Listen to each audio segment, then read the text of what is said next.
Hey everyone, so this is Annie. I am the voice behind DugLook, a licensed cosmetologist that specializes in nails and lashes. I'm going to show you girls how to do this removal. So first I want you to go ahead and look at the client's hand, assess it for any open wounds or anything. Next you're going to turn the client's hand over and you're going to start clipping the excess acrylic nail off. So whatever's over the tip of her regular nail, just cut it. Also hold the nail because if not, this will hurt the client. You do not have to remove the rhinestones and the flowers with a certain clip or the little cuticle nippers or anything. If you want to, you can, but if you don't want to, it's fine. Next, you're going to go ahead and grab a coarse carbide bit and go at a speed from, well, for a beginner, I would definitely encourage you going at a speed 15 and then trying to up that over time. My drill bit, I use it at a 20 RPM right now, but occasionally I'll still use it on a lower RPM. It's all up to you and how far in advance you are. As a beginner though, you do need to be careful with this carbide bit, so definitely make sure that you're not keeping your drill bit in one spot. Even now as a 5-year plus manicurist, I always reassure my clients that they can let me know if they're feeling any heat spikes. I always ask them, hey,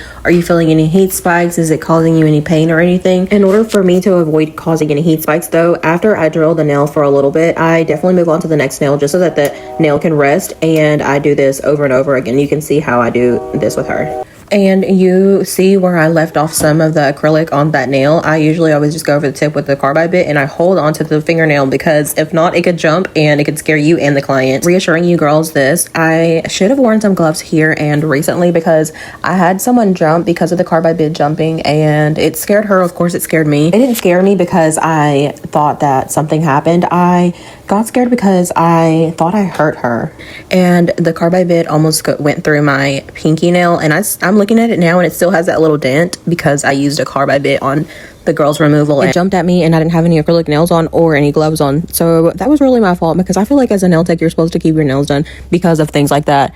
Like I am right-handed, so me being right-handed, I usually hold my client's hand with my left hand and I file with my right hand. Sometimes at the end of the day, I'll see my nail. Well, whenever I didn't wear gloves, I used to see my nail with like little lines on it from where I filed through my nail too. But anyway, we're moving on to the other hand, and this is where I'm showing you guys how to use this big old clipper to remove the 3D art. You got to be gentle with this though because it could hurt your client. Remember, her acrylic nails are still attached to her actual nails, okay? Anyway, a little reminder, this was supposed to be a soak off, but it turned into a soak off at home, so I didn't end up recording that. We quickly realized that the water wasn't warming up, so we went ahead and went home and just soaked them off there. But this is how you start the soak off process. After this, you would just get one of the double layers acetone soak off bowls and make sure you put the water underneath that's warm instead of just cold regular water.